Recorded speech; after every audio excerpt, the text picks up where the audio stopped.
which is the all of us must go and support Harambee Stars tomorrow evening, and we have a responsibility as a ministry. We thought that this evening is, we usually conclude with our evening media interview. So we thought we'd bring it forward to today, and therefore it was necessary to change to Nyeri today. And then tomorrow, because we will not have to do the media interview, we'll complete with Kirinyaga in good time. And we shall try our best to start as very early in the morning tomorrow in Kirinyaga. So we are happy to be here with the regional security team, county security team, but also with the security team from the national level led by the IG. The IG is a son of the soil, so he's at home, you know. So the Inspector General is here, and the Deputy Inspector General of Police is also here. That is Administration Police, Mr. Masengeli. Today we have had our security briefing just to bolster what we already know about this county and this region. This is the 4th county we are visiting in the region, and the issues affecting central region are basically similar. Our discussion was centered around continuous fight against illicit brew, second-generation alcohol, substandard and counterfeit alcohol, drugs, and generally drug abuse. I'm very happy to note that, pursuant to the efforts that have been put in place by government, Nyeri is county number 41 in terms of proliferation of alcohol and drugs, meaning that it has made very great progress. It's one of the counties in the region, in the central region, that has the lowest proliferation. Of course, Kiambu still leads because of its proximity to Nairobi, but Murang'a is also fairly affected because it's part of the Nairobi metropolitan region. But if you, Nyandarua, we were in Nyandarua yesterday, and this ranking is as low, closer to Nyeri. Nyeri is the lowest ranking now of all the counties in the region. So congratulations to particularly the security team, the chiefs, the assistant chiefs, but more importantly, the citizens. There is generally, if you were to listen to the feedback from Central Province, you will think that there is a major crisis of alcohol abuse. But in reality, the reason why it is more pronounced here is because of citizen consciousness. The citizens are very, very conscious about cases of alcohol abuse, drug abuse, and they are very particular in terms of this fight. So every small incident that happens in this Mount Kenya region, the citizens are very conscious to speak about it. But in reality, the worst hit counties are in the western part of the country, led by Trans Nzoia, and then followed by Kakamega and Kisumu, then of course Nairobi and its environs. So the efforts, we are also here to learn from the strategies that have been put in place over time in this region that have helped to reduce this problem of alcohol and drug abuse, so that then in our next visit to Western and Nyanza region, we can be able to share with the citizens and the security team in that particular region. Be that as it may, there is still challenges here, particularly related to second-generation alcohol and adulterated ethanol. This problem is very, very specific. It is perpetrated by not more than 5 businessmen, in quotes, they call themselves businessmen, but particular smugglers of this ethanol, adulterated ethanol. Last night, one of them was arrested based on a particular sting operation that was done by a team that came from Nairobi, working together with our local security team. These particular business people, for some reason, find Laikipia County as a safe haven. So every time there's an operation, they are able to move the ethanol to Nanyuki. And we have a plan for what we need to do in Nanyuki. We discussed that during Jukwaa la Usalama in Laikipia, but we have also agreed today, because we were in Nyandarua, Nanyuki was mentioned. We are here, Nanyuki is mentioned. We were in Laikipia, Nanyuki is mentioned as a safe haven for this people to go and hide their alcohol. So our plan is to make sure that we do a particular operation in Nanyuki, even as we get to arrest the characters who are operating in this county. We have also agreed in this security meeting, thanks to the fact that we have with the IG here and the NACADA CEO, that we are going to establish a national multi-agency team that will work together between NACADA, National Police Service, KEBS, and KRA, particularly those agencies, to work together. For those who are expecting me to have a formal appointment for them, it will not happen. So you will not get an opportunity to do a court order. But we will work together in a multi-agency team, coordinated from Nairobi, so that then we can together do these operations where we think that the regional and county teams need support. The national team will come in to help them from time to time until we get rid of this issue of alcohol in our country. But let me emphasize that I am impressed by the progress we've made in Nyeri. Because of the various addictions that over time people have been using alcohol, before I go that, let me say this, that on the part of drugs, cannabis sativa is still a big challenge across this country and this region. Remember that this is also a route of trafficking route from all the way Ethiopia, Marsabit, Isiolo, across here. So, and some of these drugs are left in this county. We also have people growing cannabis sativa in Mount Kenya forest and the neighborhood, and we have agreed that we need to work together in a multi-agency team again, together with Kenya Forest Service and Kenya Wildlife Service, to see how best we can deal with those who are hiding inside the forest and then producing and selling this cannabis sativa around this place. Other than that, let me say this, that as a result of this use, long-term use by various people who are still recovering, we have serious mental health challenges in Nyeri. It is actually shocking to see that we lose about 8 people a month who commit, was it more than 8? Yeah? It's about 8 people. Yeah, County Commissioner, 8? Yeah. So in 2 months, we have lost 16 people committing suicide. This is unbelievable. This is such a huge number. And we need a collaboration with the county government. We need most of these people to go for rehabilitation. We also need counseling services generally in this county. And we have agreed that perhaps working with NACADA and the county government, they need to train people who interact with citizens more often, like religious leaders, like our chiefs, like our assistant chiefs, to see if they can supplement in terms of helping to counsel people and give them directions in life. Because of this abuse of alcohol, sometimes with the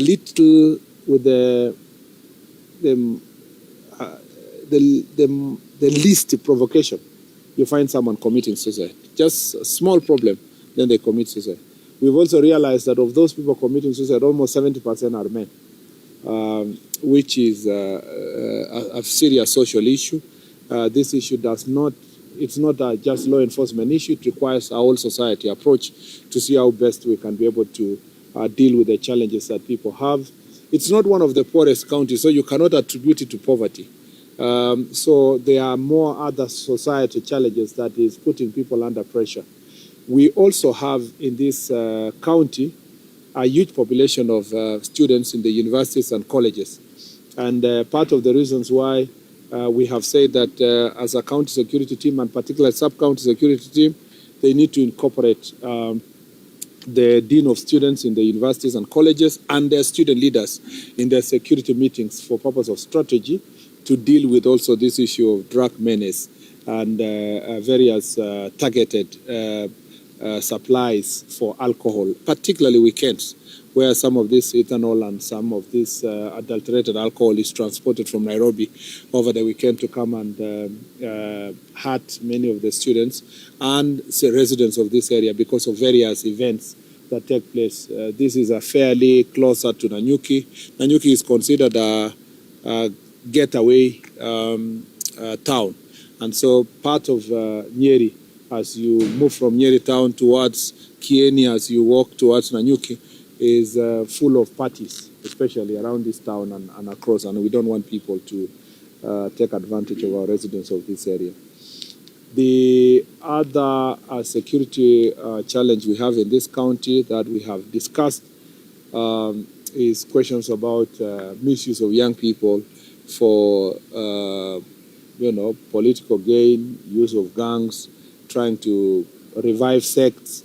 A lot of work has been done to suppress these issues, but political violence is something that we are monitoring. We are going to discuss our chiefs and assistant chiefs, how we should all prepare ourselves as a society to confront use of young people to cause violence, burn property, destroy property, kill people, attack people. This is an area that we want to have also a conversation with our citizens in this area. As we go to the elections, we do not want people to charge young people for purpose of violence. And we are very, very much concerned of recent activities during protests where shops have been burned, businesses burned, government vehicles targeted, police stations. That culture must come to an end. We want people to exercise their political rights peacefully and respecting the rights of their colleagues and everybody else in this area. So I think those are some of the key issues we like to mention. Otherwise, generally, Nyeri is very peaceful, a place of many investments, except for these few organized criminals. The rest of the place is very peaceful. People are going about their business. Government projects are going on well. Housing, markets, most of the roads now, contractors are back to site, and these projects are ongoing. And we want to see our people succeed. There is, I almost forgot this. There is because of government interventions, there is a lot of revival in the agriculture sector. So prices of agricultural products are going up, whether it's milk, coffee, and so forth. And as a result, there are theft of farm produce, including avocados, that are doing well in this region. And there is a good working relationship between the security team and the farmers and the cooperatives. We want to ensure that their coffee is escorted to the mills, out of the mills to the stores. We are working with the cooperatives to encourage them to put CCTV cameras. We are also putting under surveillance the security, the watchmen that are taking care of these cooperatives to make sure that they are vetted and we monitor them, because some of them are colluding with the thieves to steal coffee. The theft of coffee was a little bit high a few months ago. Last month it was slightly high, 2,000 kilograms of coffee was stolen. But this month, a good job was done. In July, actually. In June, it was high. In July, it came down to only 60 kilograms. And there have been a number of recoveries that have been done for both coffee and avocados. Stealing of these farm products, whether, of course, it's a very negative thing, but the positive story is that there is hope in this area that farming is again bringing pesa mfukoni to many residents in this area, and therefore we must protect, including livestock also. Stealing livestock, 1 cow, 2 cows here. There have been some criminals who have been invading people's homes, stealing one animal here and there. And you know these animals, somebody may have taken loan from cooperative to buy a good cow and so forth, and then stolen and slaughtered. The same problem we encountered in Nyandarua yesterday. And the security team is on high alert. I'm going to have that conversation with the chiefs to see how best we are going to ensure that there is an intervention in every location, sub-location to protect farmers who are losing their livestock or their farm produce. I will take 3 questions and then we will call it a day. Yes, I'll start with you. Yeah. Yes, my name is Clement Masimbo from KTN. We have seen heavy deployment of security officers at JKA ahead of regarding Gachagua's arrival in the country. Yeah. Perhaps, is it part of the security plans you talked about yourself? Yeah. I'll answer you last. So let me start with the things that concern Nyeri. Anybody who has something that concerns this region. So all of you are just asking that one question. Mine is a national matter, Okay, but okay. from last year. Okay, you introduce yourself. Yes. Kamau Mwangi, Citizen TV Nyeri. Correct. And my question goes to both yourself and the IG. Yeah. Last year, there was this man or gentleman was arrested for perpetuating crimes against women in the Kware murders from last year. Yes. Where are we with that? Where is Collins Tumaisi? He's Yeah. not been found to date, and is Kware still an active crime scene? Which Tumaisi? Was another man. He had two accomplices. Yeah, okay. Yes. You're saying the accomplices. Thank you for asking that question, because I forgot earlier. The other problem we have in Nyeri is gender-based violence. Gender-based violence and cases of defilement. They are also very high. And it's a matter of great concern because it's perpetuated by family members, close relatives. These cases also of gender-based violence, including sexual offenses, is also linked to this alcohol and drug abuse. And again, we are encouraging the society not to keep quiet in terms of dealing with these issues. They must speak out. Gender-based violence is a matter of great concern. You will hear us in the venue when we are discussing today. Our encouragement is to our local chiefs and assistant chiefs to make sure that this is not being normalized in some communities, but others are being called to resolve that problem of gender-based violence and say that, families have agreed. Defilement happens and then they say families have agreed. This is something we must not accept and we must not normalize. On the question of, and that's why there is a pending question about the suspect who was arrested in Nairobi linked to the cases of femicide at the Embakasi Kware dam site, or a dam site there near the quarry. And it's regrettable that the guy escaped from custody and that he is still at large together with the accomplices. And the police are still pursuing. It's notable that the IG will be informed. But the IG generally, everybody everywhere, a police officer everywhere doesn't have to call the IG before they do law enforcement. They can do their job and report to the IG through the required channels. So I must assure Kenyans that National Police Service is always on alert to make sure